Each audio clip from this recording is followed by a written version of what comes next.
This isn't funny, Amber. Would you like to play a game, Tara? Scream! I love the series, and I was very excited to see the latest, Scream! For fuck's sake, how did we go from Scream 1, 2, and 3 to Screform and not make this one 5 Cream? It's the perfect title, and I'm both shocked and dismayed at this absolute travesty of a naming choice. That being said, it does make sense in the context of the movie, because everybody in the movie calls this new round of murders a requel, in reference to it being both a reboot and a sequel, and I'm sure the filmmakers would love for you to call it a requel too, but it's not gonna happen. The Scream franchise has always been self-aware, and I love that about it, but this new one really amps up the self-awareness to the point where one scene early on had me rolling my eyes over how long, tedious, and exposition-heavy it was. Luckily, that's really the only time during the movie I did that. No, actually, that's not true at all.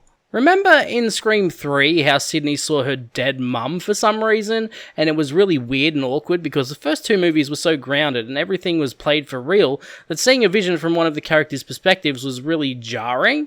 Well, something very similar happens in this latest one, and I pretty much hated it for a couple of reasons that I won't go into because of spoilers. And admittedly, it's not as weird as the visions of Sydney's mum in 3, but it's still very strange and essentially unessential to the overall plot of the film.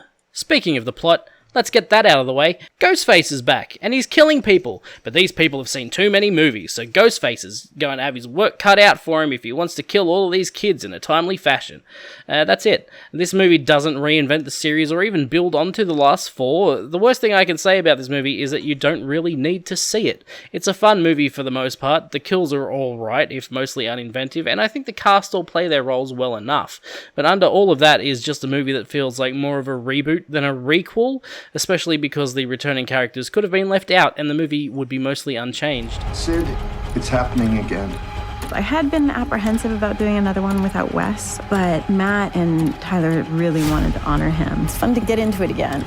I've done 4 Screams with Wes Craven. I was like, oh wow, what a perfect way to reinvent this movie. And yes, that's right, the 3 returning characters, Sydney, Dewey, and Gale, are barely in the movie. Not only that, they're just kinda there.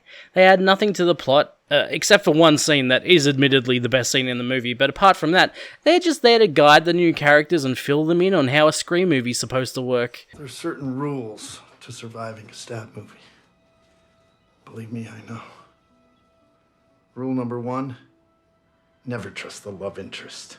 They seem sweet, caring, supportive, and then welcome to Act 3 where they're trying to rip your head off. Rule number 2, the killer's motive is always connected to something in the past. And rule number 3, and this is the most important rule, the first victim always has a friend group that the killer is a part of. And look for the killer there. If you can find out why they're doing this, you can figure out who's next.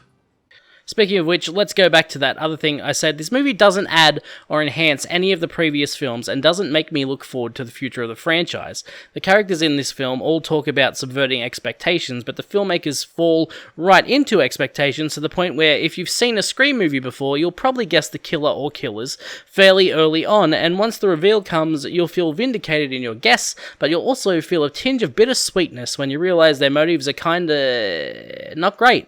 This is the most by-the-book, paint-by-numbers Scream movie they could have made, but in saying that, they made the shit out of it. Production-wise, this is a very well-made film. It looks good, the actors are pretty great for the most part, and there are scenes with some legitimate tension, one of which actually plays with the idea of tension to humorous, bordering on ridiculous effect.